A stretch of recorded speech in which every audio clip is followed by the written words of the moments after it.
Hello class 12th student, स्वागत है आपका हमारे यूट्यूब चैनल में। आज की इस वीडियो में हम जो आपका इकोनॉमिक्स सब्जेक्ट का प्री बोर्ड होने वाला है 3 फरवरी को, क्या पैटर्न आएगा, क्या इंपॉर्टेंट क्वेश्चंस आ सकते हैं आपके प्री बोर्ड में, वो सब कुछ डिस्कस करने वाले हैं इस वीडियो में। इस वीडियो में मैं आपको लास्ट में 10 मोस्ट इंपॉर्टेंट क्वेश्चंस भी बताऊंगी जो आपके प्री बोर्ड में आने के बहुत ज़्यादा चांसेस हैं, तो आप इस वीडियो को एंड तक ज़रूर देखना। ये वीडियो आपके लिए बहुत ज़्यादा यूज़फुल होने वाली है। अगर आपने अभी तक चैनल को सब्सक्राइब नहीं किया है तो सब्सक्राइब कर लो, ताकि जो भी इंपॉर्टेंट वीडियो डाली जाए उसकी नोटिफिकेशन तुरंत आपको मिल जाए, कोई भी वीडियो आपसे मिस ना हो। आपको जो स्क्रीन पे पेपर दिखाई दे रहा है वो इकोनॉमिक्स सब्जेक्ट का प्री बोर्ड का प्रीवियस ईयर पेपर है। टोटल पेपर 80 मार्क्स का आया था, 3 घंटे अलाउ किए गए थे। जो भी इंस्ट्रक्शन दी गई है आप उसको एक बार पढ़ लेना। तो चलिए अब हम स्टार्ट करते हैं, देखते हैं इस प्री बोर्ड के पेपर में क्या क्या क्वेश्चंस आए हुए हैं आपके प्रीवियस ईयर में।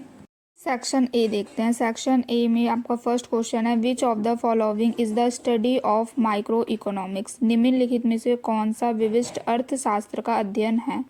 Option A national income, option B aggregate demand, option C trade cycle, option D theory of demand. इस क्वेश्चन का राइट आंसर है आपका option D theory of demand. Next question देखते हैं, क्वेश्चन नंबर 2, निम्नलिखित में से कौन सी एक अर्थव्यवस्था की केंद्र समस्या नहीं है। Which one of the following is not a central problem of the economy.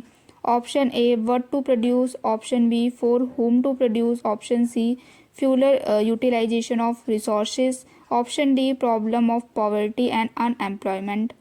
इस क्वेश्चन का राइट आंसर है आपका ऑप्शन डी, इसमें करेक्ट है। नेक्स्ट क्वेश्चन देखते हैं, क्वेश्चन नंबर 3 है जो आपका। क्वेश्चन नंबर 3, बंधी लागत है। Fixed cost is electricity bill, expenditure on raw material, C है आपका daily labour wages, D interest of fixed capital. तो इस क्वेश्चन का राइट आंसर है आपका ऑप्शन डी, इसमें करेक्ट है। नेक्स्ट क्वेश्चन आपको दे रखा है क्वेश्चन नंबर 4, चूज करना है राइट इक्वेशन कौन सी है इसमें, तो आपका इस क्वेश्चन का ऑप्शन सी एकदम करेक्ट है। नेक्स्ट क्वेश्चन देखते हैं, question number 5, the transformation of inputs into good is called. आगतों का वस्तुओं में परिवर्तन क्या कहलाता है। Profit, loss, production, none of this. तो इस क्वेश्चन का राइट आंसर है आपका ऑप्शन सी, उसे प्रोडक्शन कहते हैं। नेक्स्ट क्वेश्चन देखते हैं, क्वेश्चन नंबर 6, जब सीमांत उत्पादन घटता है तो कुल उत्पादन की क्या अवस्था होती है। What happens to total production when marginal product decrease. Option A maximum, option B constant, option C increase at a decreasing rate, option D none of these. तो इस क्वेश्चन का राइट आंसर है आपका ऑप्शन सी, इसमें बिल्कुल correct है। Next question देखते हैं, क्वेश्चन नंबर 7, पूर्ण प्रतियोगिता के अंतर्गत अंडर परफेक्ट कॉम्पिटिशन। ऑप्शन आपको दे रखे हैं इसमें, जो एवरेज रेवेन्यू होता है वो ग्रेटर देन होता है मार्जिनल रेवेन्यू से, या फिर एवरेज रेवेन्यू इक्वल होता है मार्जिनल रेवेन्यू के। तो इसमें जो एवरेज रेवेन्यू इक्वल होता है मार्जिनल रेवेन्यू के, तो ये वाला ऑप्शन करेक्ट है। नेक्स्ट क्वेश्चन देखते हैं, question number 8, when supply increase as price increase it is called. जब कीमत के बढ़ने पर पूर्ति बढ़ जाती है तो इसको क्या कहते हैं, इसको कहते हैं पूर्ति की विस्तार, means expansion in supply. Next question देखते हैं, क्वेश्चन नंबर 9, जो कि आपका असर्शन और रीजन पे बेस्ड क्वेश्चन है। Following two statements are stated as assertion A and reason R. Choose the correct alternative among those given below. First है आपका assertion में दे रखा है total utility increase as long as marginal utility is positive. Reason दे रखा है marginal utility is slope of total utility. तो दोनों ही statement इसमें correct है आपकी, तो ऑप्शन ए इसमें करेक्ट है, assertion भी करेक्ट है और reason भी करेक्ट है। नेक्स्ट क्वेश्चन देखते हैं, क्वेश्चन नंबर 10। क्वेश्चन नंबर 10 है आपका, what is the shape of the production possibility curve. Production possibility curve की क्या शेप है आपको इसमें बताना है, इंपॉर्टेंट क्वेश्चन है ये। नेक्स्ट क्वेश्चन देखते हैं, question number 11, explain the differences between the extension of demand and increase in demand. इस क्वेश्चन में आपको बताना है डिफरेंस क्या होता है एक्सटेंशन ऑफ डिमांड में और इंक्रीज इन डिमांड में। इंपॉर्टेंट क्वेश्चन है तो आप इसको अच्छे से कर जाना। नेक्स्ट क्वेश्चन दे रखा है question number 12, explain the relation between the total revenue and the marginal revenue with the help of diagram. Diagram की हेल्प से आपको रिलेशन बताना है टोटल रेवेन्यू और मार्जिनल रेवेन्यू के बीच में क्या रिलेशन होता है। ये भी काफ़ी इंपॉर्टेंट क्वेश्चन है, कई बार एग्जाम में आया हुआ है ये question.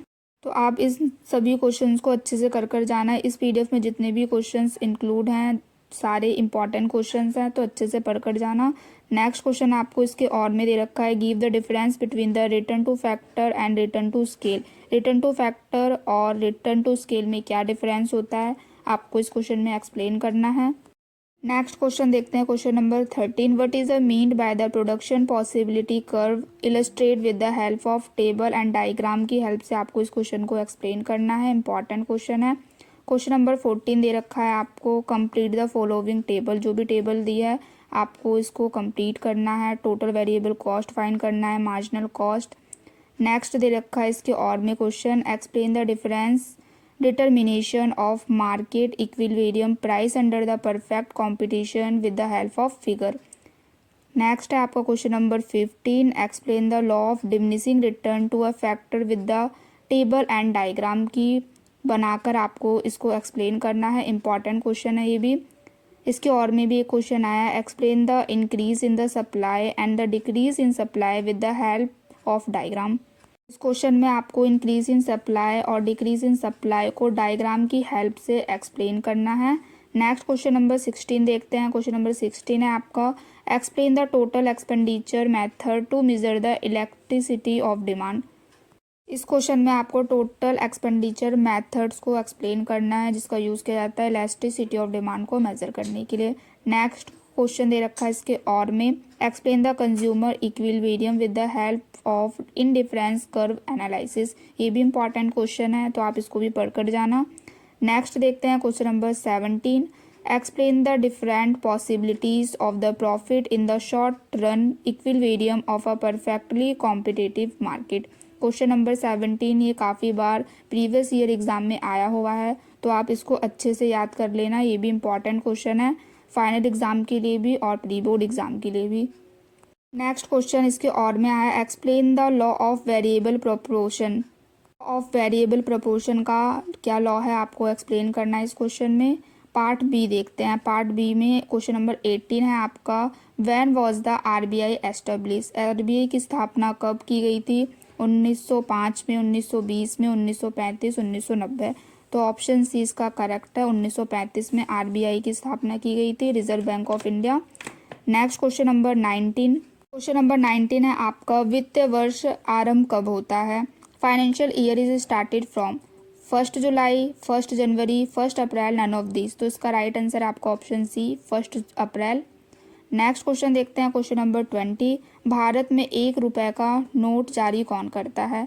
Option A Reserve Bank of India, option B State Bank of India, C government of India, D governor.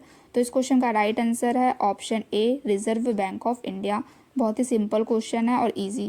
Next question है क्वेश्चन नंबर 21, औसत उपभोग प्रवृत्ति बराबर है average propensity to consumer is equal to. तो ऑप्शन ए इसका आपका correct है। नेक्स्ट क्वेश्चन देखते हैं क्वेश्चन नंबर 22, परिवार की आय किस चरण का उदाहरण है। Income of the family is example of which variable. Option A stock, option B flow, option C both A and B, option D none of this. तो इस क्वेश्चन का राइट आंसर है आपका option B flow. Income of the family is the example of which variable. इसका जो right answer है आपका option B flow. Next question देखते हैं question number 23, if MPC equal to 0.5 then the value of MPS will be. Option A 1, option B 2, option C 0.5, option D 0.6। इस question का right answer है आपका 0.5, option C इसमें correct है। Next question देखते हैं question number 24, GST is a dash tax. तो ये क्या टैक्स होता है, डायरेक्ट टैक्स या इनडायरेक्ट टैक्स। तो ये एक GST इनडायरेक्ट टैक्स होता है। नेक्स्ट क्वेश्चन देखते हैं क्वेश्चन नंबर 25, बाजार कीमत पर सकल घरेलू उत्पाद इक्वल टू बाजार कीमत पर शुद्ध घरेलू उत्पाद प्लस डैश। जो भी ऑप्शन दिए हैं आपको उसमें से बताना है क्या होगा इसमें। Gross domestic product at market price equal to net domestic product at market price plus depreciation आएगा इसका राइट आंसर। नेक्स्ट क्वेश्चन देखते हैं क्वेश्चन नंबर 26, जो असर्शन और रीजन पे बेस्ड क्वेश्चन है। हिंदी में भी दिया हुआ ये क्वेश्चन, तो आप हिंदी में भी रीड कर लेना। Following two statements are stated as assertion A, reason R. Choose the correct alternative among thus given value. Assertion A दे रखा है आपका, transfer income is not included in the estimate of national income. Reason में given है transfer income is not earn as a rewards for rendering factor services. दोनों ही statement इसमें correct है आपकी, असर्शन भी करेक्ट है, रीजन भी करेक्ट है, तो ऑप्शन ए इस क्वेश्चन का राइट आंसर है. नेक्स्ट क्वेश्चन देखते हैं, क्वेश्चन नंबर 27. क्वेश्चन नंबर 27 है आपका, who is the current governor of RBI. Reserve Bank of India के करंट गवर्नर कौन है, आपको बताना है. तो करंट गवर्नर कौन है आरबीआई के, संजय मल्होत्रा. इजी क्वेश्चन है बहुत ज़्यादा ये. नेक्स्ट क्वेश्चन देखते हैं, question number 28. Give the difference between the balance of trade and balance of payment. इस क्वेश्चन में आपको एक्सप्लेन करना है बैलेंस ऑफ ट्रेड और बैलेंस ऑफ पेमेंट के बीच में क्या क्या डिफरेंस होते हैं. इंपॉर्टेंट क्वेश्चन है तो आप इसको भी अच्छे से याद कर लेना. नेक्स्ट क्वेश्चन देखते हैं, क्वेश्चन नंबर 29 है. क्वेश्चन नंबर 29 है आपका, right the differences between the full employment equilibrium and under employment equilibrium. ये भी मोस्ट इंपॉर्टेंट क्वेश्चन है. डिफरेंस से रिलेटेड क्वेश्चंस बहुत बार आ जाते हैं एग्जाम में, तो अच्छे से पढ़कर जाना आप. नेक्स्ट क्वेश्चन देखते हैं जो इसके और में आया है, यदि किसी अर्थव्यवस्था में 2000 करोड़ रुपए का अतिरिक्त निवेश किया जाता है तथा एमपीसी 2/3 है तो आय में कितनी वृद्धि होगी, आपको बताना है. ये क्वेश्चन है, इम्पॉर्टेंट है ये भी. इंग्लिश में भी गिवन है ये question. If the additional investment of रुपए 2000 crore is made in an economy and MPC is 2/3, then what will be the increase in income. Important है ये. Next question, question number 30. Give the differences between the intermediate goods and final goods में क्या difference होता है, आपको इस question में explain करना है. अंतिम वस्तुएं व मध्यवर्ती वस्तुओं में अंतर बताइए. हिंदी में क्वेश्चन भी है ये. Next question, question number 31. What is budget, explain any two objectives of budget. Budget क्या होता है और बजट के क्या क्या उद्देश्य होते हैं, मतलब क्या ऑब्जेक्टिव्स होते हैं. कोई दो ऑब्जेक्टिव्स आपको इस क्वेश्चन में बताना है.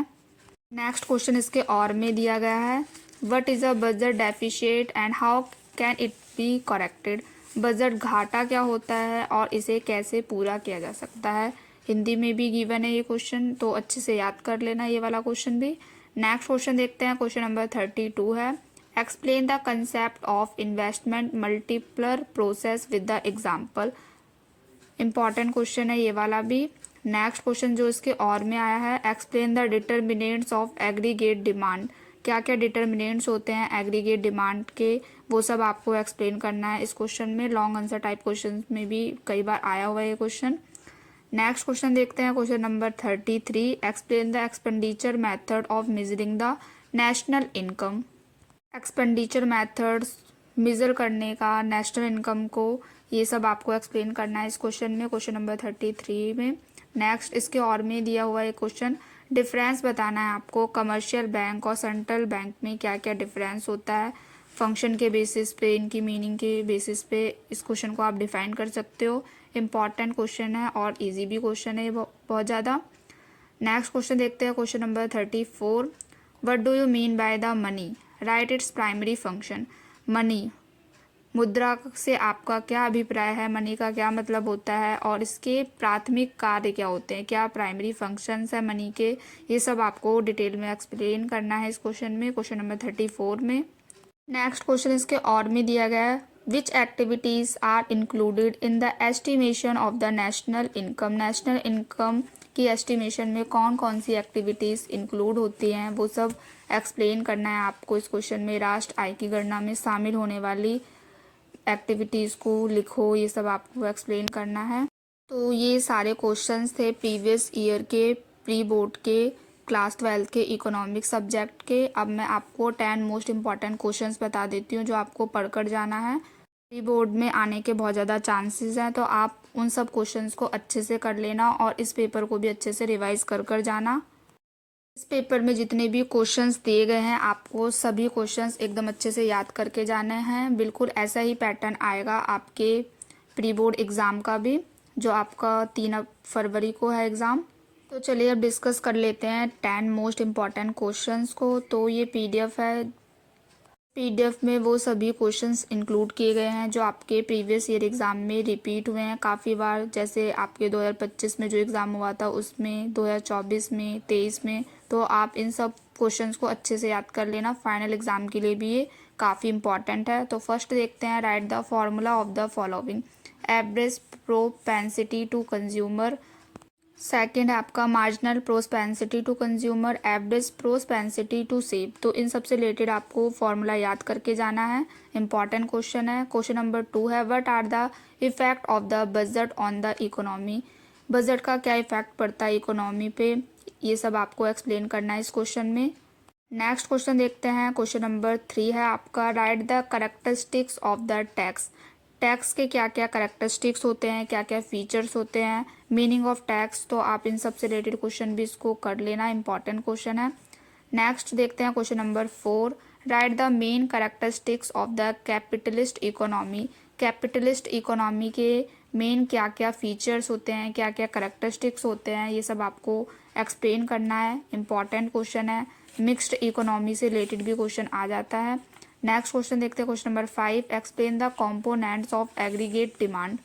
एग्रीगेट डिमांड के क्या क्या डिटर्मिनेंट्स होते हैं, क्या क्या कंपोनेंट्स होते हैं, इनसे रिलेटेड क्वेश्चंस भी काफ़ी बार आए हुए हैं एग्जाम में, तो अच्छे से पढ़ लेना इस सब टॉपिक को। नेक्स्ट देखते हैं question number 6, explain the product method of measuring the national income. ये भी इंपॉर्टेंट क्वेश्चन है, तो आप इसको भी अच्छे से याद कर लेना। नेक्स्ट क्वेश्चन देखते हैं, question number 7, what is barter system, tell the drawback of this system. Barter system क्या होता है, इसके क्या क्या लिमिटेशंस मीन्स क्या क्या ड्रॉबैक हैं इस सिस्टम के, एक्सप्लेन करना है इस क्वेश्चन को। इजी क्वेश्चन है बहुत ज़्यादा ये, इस क्वेश्चन को भी अच्छे से याद कर लेना। नेक्स्ट क्वेश्चन देखते हैं, question number 8, what is the commercial bank, right the difference between the commercial bank and central bank. Commercial bank का क्या मतलब होता है, कमर्शियल बैंक और सेंट्रल बैंक में क्या क्या डिफरेंस होता है, उनके फंक्शन के बेसिस पे, ऑब्जेक्टिव्स के बेसिस पे, ये सब आपको एक्सप्लेन करना है इन सब क्वेश्चंस में, इंपॉर्टेंट क्वेश्चन है। Next question number 9, what do you mean by the increase in demand. Demand का बढ़ना, इंक्रीज इन डिमांड से आपका क्या मतलब है, क्या समझते हो, क्या है ये सब आपको एक्सप्लेन करना है इस क्वेश्चन में। Question number 10, right the 3 causes of increase in demand. Increase in demand के क्या क्या कारण हो सकते हैं, कोई 3 कारण आपको बताना है। Next question number 11, right the difference between the positive economic and normative economics. Difference होता है पॉजिटिव इकोनॉमिक्स में एंड नॉर्मेटिव इकोनॉमिक्स में, एक्सप्लेन करना है। तो ये सारी क्वेश्चंस आप अच्छे से याद कर लेना। इस वीडियो को अपने फ्रेंड्स के साथ भी शेयर करना। नेक्स्ट वीडियो आपको किस टॉपिक पे चाहिए कमेंट करके ज़रूर बताना। मिलते हैं नेक्स्ट वीडियो में। Thanks for watching.